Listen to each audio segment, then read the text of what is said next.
इस दुनिया में आने के पहले ही साल में मैंने थोड़ी सी ताकत लगाई और बस एक मुक्के में एक पत्थर को पूरी तरह कुचल कर रख दिया। अगले साल मैंने और ताकत लगाई। अब मेरा शरीर ऐसा हो गया कि तलवारें और ब्लेड उस पर कुछ असर ही नहीं करते थे। यहाँ तक कि मैं अपने नंगे हाथों से एक साधारण लकड़हारे के चाकू को लोहे की गेंद में बदल सकता था। इन कमालों की वजह से मुझे शहर में एक बहुत अच्छी नौकरी मिल गई और सरकारी तनख्वाह भी मिलने लगी। तीसरे साल में किन राजवंश ने उत्तरी बर्बर लोगों के खिलाफ युद्ध छेड़ दिया। अच्छी बात यह रही कि मेरा कोई अपना नहीं था, कोई रिश्तेदार या दोस्त नहीं था। सरकार मेरे अजीबोगरीब स्वभाव से डरी हुई थी। उन्हें लगा कि मैं कहीं भाग न जाऊं या बगावत न कर दूं, इसलिए उन्होंने मुझे गिरफ्तार नहीं किया। लेकिन बदकिस्मती से मेरे कांस्टेबल को जंग में ले जाया गया। जाते जाते उसने लाल आंखों से अपनी 10 साल की बेटी शू किंग्रान को मुझे सौंप दिया। वह आखिरी बार था जब हमने उसे देखा। वह वापस नहीं आया। चौथे साल तक 4 पॉइंट ताकत के साथ मैं आम लोगों के बीच लगभग अजय हो चुका था। मैंने अकेले एक चाकू से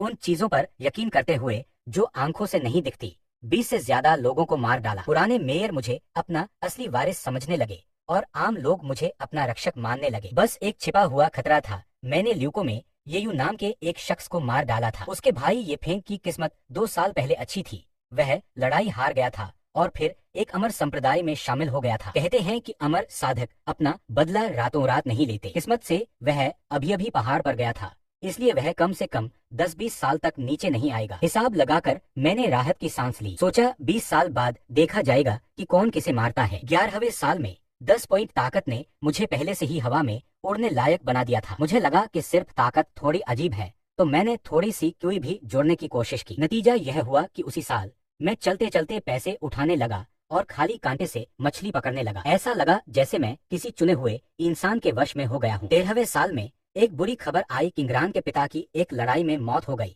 और वह छोटी बच्ची फूट फूट कर रो रही थी। अच्छी खबर यह थी कि जुआनजियाओ सेक्ट का एक दिव्य गुरु शिष्यों को लेने के लिए पहाड़ से नीचे आया था। उसने दावा किया कि उस इलाके में कोई बहुत बड़ा किस्मत वाला इंसान है। मुझे पहले लगा कि वह इंसान मैं ही हूँ, लेकिन पता चला कि वह भाग्यशाली इंसान कोई सु जिंग्रेन था। सु जिंग्रेन उसके साथ जाना नहीं चाहता था क्योंकि उसने मेरे हमेशा जवान रहने का राज पता लगा लिया था। वह हमेशा मेरे साथ रहना चाहता था, इसलिए वह इस शर्त पर अमर संप्रदाय का शिष्य बनने को तैयार हुआ कि मैं भी उसके साथ चलूं। लेकिन वह दिव्य गुरु बहुत कंजूस निकला। उसने पहले मेरी हड्डियों की जांच की और मुझे सिर्फ 4 शब्द कहे, कोई भाग्य नहीं, हड्डी भी नहीं। उसने कहा कि मुझे संप्रदाय में ले जाना सिर्फ एक बोझ होगा और मुझे मना कर दिया गया। मुआवजे के तौर पर उस गुरु ने मुझसे कुछ भी मांगने को कहा। मैंने कोई दिव्य हथियार नहीं मांगा, सिर्फ यह पूछा कि क्या ऐसी कोई साधना तकनीक है जिससे मैं अपनी उम्र लगाकर साधना कर सकूं। उस अमर गुरु ने मुझे ऐसे देखा जैसे मैं कोई मूर्ख हूँ, लेकिन फिर भी उसने मुझे एक कछुए की सांस लेने की तकनीक और 2 सुअर के अंडे दे दिए। उस तकनीक में लिखा था कि एक अंडा बनने में 300 साल लगते हैं, एक महान प्राणी बनने में 3000 साल, पुनर्जन्म लेने में 300 साल और इस दुनिया में अजय बनने में 3 लाख साल। सबसे अच्छी बात यह थी कि मैं अपनी उम्र का 3 गुना हिस्सा जलाकर अपनी साधना की रफ्तार 3 गुना कर सकता था। यह तकनीक सिर्फ मेरे लिए ही बनी थी। दूसरों को 300 साल चाहिए थे, लेकिन मुझे सिर्फ 100 साल चाहिए थे। समय बीतता गया और 10 साल और निकल गए। पुराना कमांडर रिटायर हो गया और मैं सफलतापूर्वक नया कमांडर बन गया। उस वक्त मेरे स्टैट्स बहुत शानदार थे। मेरी ताकत में 20 पॉइंट और आभा में 6 पॉइंट हो गए थे। मैं आराम से जंगली उड़ने वाले फूल छोड़ सकता था और 50 मीटर दूर से चट्टानों को भेज सकता था। मेरी कछुए वाली सांस लेने की तकनीक अब महान कछुआ तकनीक बन गई थी और मेरी नामवरी धीरे धीरे चारों तरफ फैलने लगी। अनगिनत मार्शल आर्ट वाले मुझसे सीखने आने लगे। जिन अनाथों के परिवार खत्म हो गए थे, जिनकी सगाई टूट गई थी, जिनकी नसें कट चुकी थीं, ऐसे सारे किरदार जो असली हीरो लगते थे, मेरे दरवाजे पर आकर घुटने टेकते और मेरे शिष्य बनने की भीख मांगते। मैंने उन सबको मना कर दिया। किया मजाक था। ऐसा एक भी शिष्य जो कर्म और नफरत के भाव लेकर पैदा हुआ हो, अगर मैं अपने साथ रख लेता तो वह जिंदगी भर मेरी परेशानी का सबब बन जाता। ये लोग जाने से मना कर देते थे, इसलिए वे बस उसी शहर में बस गए और अपनी अच्छी जिंदगी जीने लगे। कुछ समय बाद एक और बूढ़े साथी से मुझे पता चला कि यह दुनिया असल में सिर्फ एक इमर्शन डूबी हुई दुनिया है, जबकि असली साधना वाली दुनिया स्पिरिट रेल्म है। स्पिरिट रेल्म के साधक अगर जबरदस्ती इस दुनिया में आते हैं तो उन्हें आसमानी कानून दबा देता है, इसलिए बहुत कम लोग ऐसा करते हैं। यह जानकर मुझे थोड़ी खुशी हुई। लगा कि इस दुनिया में सच में बहुत ज्यादा ताकतवर लोग नहीं हैं। जब तक मैं हजारों साल तक जी लूंगा, तब तक शायद मैं पूरी तरह से यहाँ का बादशाह बन सकता हूँ। बस फिर क्या था, एक झटके में मैं हवा में गायब हो गया। लड़ना बहुत खतरनाक है, और मैंने साफ मना कर दिया। कुछ दिनों बाद शहर में कई डरावनी मम्मियां अजीब तरह से दिखने लगी। दशकों पहले भी ऐसा ही हुआ था। तब मास्टर यियुन ने इस मामले को संभाला था, लेकिन इस बार मास्टर यियुन देर से आए। आखिर में मुझे उनकी लाश और एक सुसाइड नोट खुदकुशी का पत्र मिला। उस पत्र में लिखा था कि हत्यारा गहरे पहाड़ों में एक बहुत बड़ा सांप है जो इंसानी ऊर्जा चूसकर साधना करता है। उस पत्र में अधिकारियों और आम लोगों से पूछा गया था, क्या आपने पहाड़ पर चढ़ने वाली बूढ़ी घास की कहानी सुनी है? वह बूढ़ी घास में ही था। उस रात मैं अकेले पहाड़ पर गया और उस सांप के पूंछ जैसे पहाड़ के सामने खड़ा हो गया। 25 पॉइंट ताकत के साथ मैंने धीरे से अपना दाहिना मुक्का उठाया और एक जोरदार धमाका हुआ। पूरा पहाड़ गिर गया और धरती फट गई। मेरे एक ही मुक्के से पूरा पहाड़ चकनाचूर हो गया। उस अफरा तफरी में 10 मीटर लंबा एक बहुत बड़ा सांप अपनी आखिरी सांसें गिन रहा था। वह बड़ा सांप दहाड़ा। मुझे घमंडी बनने के लिए बस 100 और लोगों की जरूरत थी। तुमने मेरे अमर शिष्यों को मार डाला। क्या तुम्हें भगवान की सजा का डर नहीं है? मैंने कहा, माफ करना, मैं इस दुनिया का नहीं हूँ। मैं नुकसान में हूँ या नहीं, यह कहना मुश्किल है। फिर एक और मुक्का मारा और उस सांप दानव को वही खत्म कर दिया। आभा बढ़ने से मुझे सांप से ड्रैगन ऊर्जा की एक झलक मिली और मैंने दूर से ही मार करने के तरीके सीख लिए। लोगों ने पाया कि पहाड़ हवा में गायब हो गया है और उन्हें शक हुआ कि मैं ही इसके लिए जिम्मेदार हूँ। इसलिए उन्होंने मुझे एक उपनाम दिया, आधे कदम से अजय पूर्णविराम। सिर्फ आधे कदम से ही क्यों? क्योंकि उन्होंने मुझे कभी किसी असली ताकतवर साधक से लड़ते हुए नहीं देखा था। उस घटना के बाद गेंटांग टाउन में बहुत सारे मार्शल आर्ट वाले आने लगे जो सिर्फ मेरी तारीफ करते थे। इन लोगों की वजह से उस टाउन का नाम बदलकर छोटी मार्शल दुनिया रख दिया गया। लेकिन इन सबका मुझसे कोई लेना देना नहीं था। दशकों तक अकेले रहने के बाद बाहरी दुनिया में बहुत उथल पुथल मच गई थी। उस छोटी मार्शल दुनिया पर भी एक बड़ा संकट आ गया। वही ये फेंग जो 30 साल पहले हारकर अमर संप्रदाय में घुस गया था, वापस आ गया। 30 साल बीत चुके थे और अब वह एक दिव्य संप्रदाय का शिष्य था। उसकी ताकत इतनी थी कि वह पहाड़ और नदियां तोड़ सकता था। वह छोटी मार्शल दुनिया में अपने भाई की मौत का बदला लेने आया था। उसने अपनी ताकत से चारों संप्रदायों के लीडर्स को डरा दिया और फिर उसे पता चला कि उस समूह में मेरे जैसा एक बहुत ताकतवर अमर इंसान छिपा है। उसे तुरंत समझ गया कि उसके भाई को मारने वाला शायद मैं ही हूँ। चारों बड़े संप्रदायों के लोग मजबूर होकर मेरे घर आए और मुझे जगाने लगे। अकेले रहने के बाद एक असली साधक के खिलाफ यह मेरी पहली लड़ाई थी। मैं शांत रहा क्योंकि पहले दूर से आए मेहमान को परखना जरूरी था। अगर मैं उसे मार नहीं सकता तो उससे बचने में अभी देर नहीं थी। मेरे ताकत के पॉइंट्स अब 35 तक पहुंच चुके थे और मेरी ताकत आम साधकों से कहीं ज्यादा थी। हवा में लटके उस घमंडी ये फेंग के सामने मैं शांत था। उसने कहा, तुमने मेरे सैनिकों को मार डाला, मेरी जमीन बर्बाद कर दी और अब मैंने तुम सब चिंटियों को खत्म कर दिया है। तुम्हारे पास हमला करने की और भी बहुत वजह है। तुम्हारा मारने का इरादा बहुत ताकतवर है। वह ज्यादा शब्द बर्बाद नहीं करना चाहता था, इसलिए उसने अपना हाथ उठाया और एक उड़ती हुई तलवार मेरी तरफ फेंकी। सब डर गए, लेकिन मैंने बस 2 उंगलियां आगे बढ़ाईं और आसानी से वह तलवार पकड़ ली। फिर अपनी उंगली के एक झटके से उस जबरदस्त ताकत ने ये फेंग को सैकड़ों मीटर दूर उड़ा दिया। मैंने थोड़ी निराशा में कहा, क्या सच में साधक ऐसे ही होते हैं? इस बात ने ये फेंग को शर्म और गुस्से से भर दिया। उसने अपना जन्मजात जादुई हथियार निकाला जिससे तलवारों का एक बादल बना जो मुझे खत्म करने वाला लग रहा था। मैंने बस अपने कपड़े को हल्के से झटका दिया और उसमें से सुनहरे ड्रैगन जैसी आभा फूट पड़ी जिसने सारी तलवारों को तुरंत चकनाचूर कर दिया। फिर मैंने दूर से ही अपनी ताकत बढ़ाई। हवा फट गई और धरती कांपने लगी। उस भयानक शॉकवेव ने ये फेंग को तुरंत धूल में मिला दिया। यह देखकर कि मैं अमरों को भी पल भर में मार सकता हूँ, वहाँ मौजूद सभी मार्शल आर्टिस्टों की रीढ़ में ठंडक दौड़ गई। वे वहीं जड़ होकर खड़े हो गए, सांस लेने से भी डर रहे थे। मैंने पास खड़े एक मार्शल आर्टिस्ट से पूछा, ये फेंग जिस अमर संप्रदाय से था उसके बारे में तुम कितना जानते हो? उसने बताया कि ये फेंग 80 मील दूर ज्वानहे संप्रदाय का शिष्य था। अमरता की साधना करने से पहले उसने बहुत सारे गंदे काम किए थे, फिर भी उसे उस संप्रदाय में जगह मिल गई थी। चारों संप्रदायों के नेता मेरे लिए उस टूटे फूटे पुराने घर की मरम्मत कराना चाहते थे, लेकिन मैंने मना कर दिया। 80 साल बीत चुके थे, सारे पुराने दोस्त अभी भी वही थे और इस पुराने घर में अभी भी अतीत के कुछ निशान थे। थोड़ी पुरानी चीजें तो रखनी ही पड़ती हैं। थोड़ी देर बाद वह बूढ़ा आदमी जो 5 विभागों का अफसर था फिर आया। उसने बताया कि पुराने सम्राट गुजर चुके हैं, नए मालिक गद्दी पर बैठ चुके हैं और दरबार में बहुत उथल पुथल मची हुई है। अब बचाव की पहली लाइन टूट चुकी थी और सिर्फ राजकुमारी के सैन्य ज्ञान और उसकी मौजूदगी की वजह से दूसरी लाइन मुश्किल से बची थी। उसने कहा, ग्रेट किन के पास लड़ने के लिए कोई जनरल नहीं बचा है। उन पुराने पंथों पर भी भरोसा नहीं किया जा सकता। अब सिर्फ तुम ही किन को बचा सकते हो। राजकुमारी चांग खुद सेना का नेतृत्व कर रही है, लेकिन क्या किन में कोई जनरल नहीं बचा। एक औरत को लड़ाई में कैसे भेजा जा सकता है?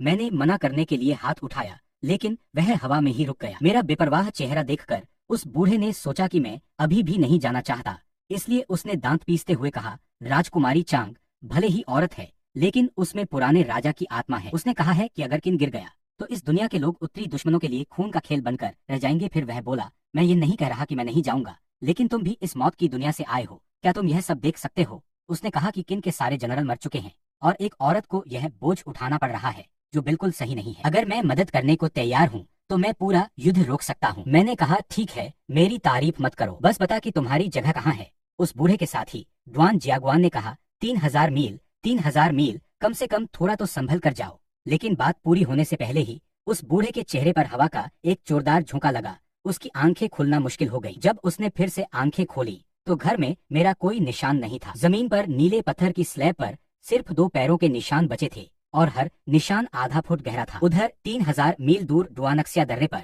युद्ध के मैदान में डूबता सूरज खून की तरह लाल था। अमरों की वह आखिरी दीवार अब गिरने वाली थी। दीवारों और जमीन पर लाशें बिखरी पड़ी थी। एक फटे हुए ड्रैगन झंडे के नीचे राजकुमारी लियू रुयान खड़ी थी। उसका चांदी का कवच गहरे लाल रंग का हो चुका था और वह टूटी हुई तलवार का सहारा लेकर हाँफ रही थी। वह किन शाही परिवार की आखिरी शान थी। दर्रे के बाहर काले बादलों ने शहर पर दबाव बना रखा था। हजारों उत्तरी दुश्मन सैनिकों ने अभी तक हमला नहीं किया था, क्योंकि खून की तरह लाल कपड़े पहने एक बूढ़ा आदमी हवा में तैर रहा था। उस बूढ़े आदमी के पैरों के नीचे एक बहुत बड़ा सफेद कंकाल था, जिसमें एक माइरियर सोल्स फ्लिपर अनगिनत आत्माओं वाला पंखा था और उसके अंदर बहुत सारी गलत काम करने वाली आत्माएं रो रही थी और हंस रही थी। उस बूढ़े ने कहा, छोटी सुंदरी, मैं ची यूसेक का एक बुजुर्ग हूँ। तुम में थोड़ी बहुत आध्यात्मिक जड़ें हैं।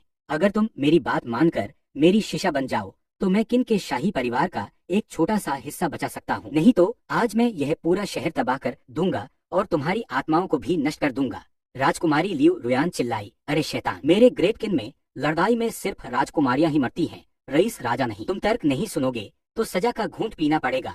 उस बूढ़े ब्लड बबल एल्डर ने ठंडे स्वर में कहा और अपने हाथ में माइरियर सोल्स फ्लिपर घुमाया। एक ही पल में तेज हवा चली और अनगिनत काली बदला लेने वाली आत्माएं एक बहुत बड़े भूतिया पंजे में इकट्ठा हो गईं, जो सीधे शहर के ऊपर गिरने वाला था। यह तकनीक थी नेदरवर्ल्ड घोस्ट क्लॉ। इस एक हथेली के वार से सब कुछ तुरंत खत्म हो जाता। लियू रुयान ने निराशा में अपनी आंखें बंद कर ली। तभी अचानक आसमान से हवा के फटने की बहुत तेज आवाज आई। सबने ऊपर देखा और एक नीली रोशनी की किरण उल्कापिंड की तरह गिर रही थी। वह देर से आई, लेकिन सही समय पर पहुंच गई। वह सीधे उस विशाल भूतिया पंजे से जा टकराई। कोई जादू टोना नहीं था, सिर्फ सीधी और क्रूर ताकत थी। वह विशाल भूतिया पंजा, जो पूरे शहर को खत्म करने लायक था, उस नीली रोशनी के छूते ही टोपू की तरह बिखर गया और काली धुंध में बदल गया। इसके तुरंत बाद वह नीली रोशनी बिना रुके सीधे शहर की दीवार के सामने खाली जमीन पर गिरी। धरती इतनी जोर से कांपी जैसे 10 की तीव्रता का भूकंप आया हो। उस लहर ने हजारों उत्तरी सैनिकों, आदमियों और घोड़ों को हवा में उछाल दिया। एक पल के लिए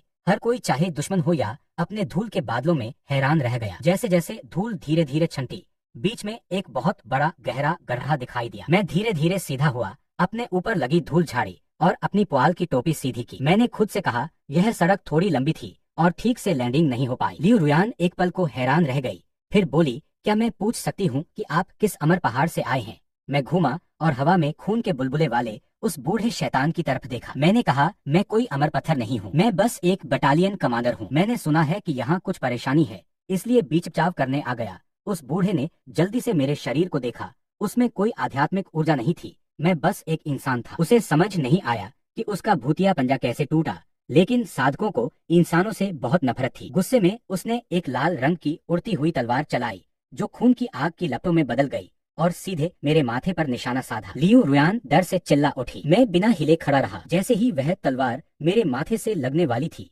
मैंने अपना दाहिना हाथ उठाया और उसे झटका दिया। वह तलवार, जो लोहे को मिट्टी की तरह काट सकती थी, बस एक उंगली के झटके से उड़ गई। इतना ही नहीं, उसके जवाब में इतनी जबरदस्त ताकत लगी कि तलवार का कोर और उसकी आत्मा दोनों चकनाचूर हो गए और वह अनगिनत टुकड़ों में बिखर गई। उसका जन्मजात जादुई हथियार हमेशा के लिए खराब हो गया। बूढ़े को खून की उल्टी हुई और उसकी आंखों में डर छा गया। वह चिल्लाया, यह नामुमकिन है। तुम्हारा शरीर कैसा है? यहाँ तक कि बॉडी कल्टीवेटर भी ऐसा नहीं कर सकते कि एक छूने से आध्यात्मिक ऊर्जा टूट जाए। तब मैंने अपने पैर थोड़े मोड़े। मेरे पैरों के नीचे की जमीन तुरंत धंस गई और मैं हवा में 100 मीटर ऊपर उस बूढ़े के सामने जा पहुंचा। यह उड़ना नहीं था, बस कूदना था। उस बूढ़े की पतलियां सिकुड़ गईं। उसके पास बस इतना समय था कि वह अपनी आध्यात्मिक ऊर्जा की ढाल खड़ी कर ले। वह बोला, साथी साधक, मेरी जान बख्श दो। मैं ची यू सेक्ट से हूँ। मेरे चेहरे पर कोई भाव नहीं था। मैंने बिना रुके पूरी ताकत से एक मुक्का मारा। मेरी मुट्ठी ने हवा को इतना दबाया कि एक हवा का तूफान बन गया जो उसकी ढाल पर जा लगा। वह ढाल कागज की तरह टूट गई। मेरी मुट्ठी बिना किसी रुकावट के उस बूढ़े की छाती में घुस गई और उसके पीछे 1000 मीटर लंबा एक वैक्यूम क्लाउड बना दिया। वह बूढ़ा अपनी छाती के उस बड़े छेद को बड़ी बड़ी आंखों से देखता रहा और गिर गया। मरने के बाद भी उसे समझ नहीं आया कि यह कैसी ताकत थी। फिर मैं आराम से नीचे गिरा और शहर की दीवार पर मजबूती से उतरकर लियू रुयान के सामने खड़ा हो गया। मुझे एक मुक्के में उस साधक को मारते देख उत्तरी सेना में भगदड़ मच गई। सारे सेनापति और सैनिक अपनी जगह छोड़कर भाग गए। पूरा डाकिंग शहर मौत जैसी खामोशी में डूब गया। सभी सैनिक मुझे घूर रहे थे। मैंने भीड़ को नजरअंदाज कर दिया और सिर्फ अपने सामने वाले उस खून से लथपथ इंसान को देखा। लियू रुयान ने खुद को संभाला। उसने गहरी सांस ली और मुझे प्रणाम करते हुए कहा, मेरी जान और देश बचाने के लिए अमर गुरु, आपका बहुत बहुत धन्यवाद। मुझे नहीं पता कि आप अब महान मिंग राजवंश में विश्वास करते हैं या नहीं, लेकिन रुयान पूरे देश की ताकत से आपको इसका बदला चुकाने को तैयार है। मैंने हाथ हिलाते हुए कहा, बदला चुकाने की जरूरत नहीं है। फिर मैंने पूछा, मैं तुमसे कुछ पूछने आया था, बताओ यह बात तुम जानती हो या नहीं। मैंने जमीन पर पड़े उस बूढ़े की लाश की तरफ इशारा किया। इस आदमी ने कहा कि यह ची यू सेक्ट से है। क्या उस सेक्ट से कोई भविष्य में इसका बदला लेने आएगा? लियू रुयान ने जवाब दिया, ची यू सेक्ट स्पिरिट रेल्म की उत्तरी सीमा पर कैंगिन पहाड़ों में है। स्पिरिट रेल्म और इस दुनिया के बीच कड़े नियम हैं। हालांकि स्पिरिट रेल्म के साधकों के लिए जबरदस्ती नीचे आने के तरीके हैं, लेकिन तब उनकी ताकत बहुत कम हो जाती है। क्या सर को उस सेक्ट से बदले की चिंता है? मैंने सिर हिलाया और राहत की सांस ली। मैंने सोचा, यह तो बहुत दूर की बात है। एक छोटे आदमी को मारने से अगर उसका मालिक मुसीबत ढूंढने आएगा तो मुझे परेशानी होगी, क्योंकि मुझे मुसीबत से सबसे ज्यादा नफरत है। मैंने कहा, ठीक है, अगर और कुछ नहीं तो हम मार्शल दुनिया में फिर कभी नहीं मिलेंगे, क्योंकि तुम में कोई आध्यात्मिक जड़ें नहीं है। इसलिए अगर स्पिरिट रेल्म के साधक तुम्हें देख भी ले तो उन्हें तुम्हारे अंदर कुछ भी खास नहीं दिखेगा। ये कहकर मैं जाने ही लगा था कि लियू रुयान ने जल्दी से आवाज लगाई, सर, सेना अभी भी यहाँ है। और फिर उसने धीरे से कहा, मैंने अपनी लड़ने की ताकत बहुत कम कर ली है। मैं सिर्फ एक फॉर्मेशन लीडर हूँ। कृपया यह मत कहना कि आज जो कुछ हुआ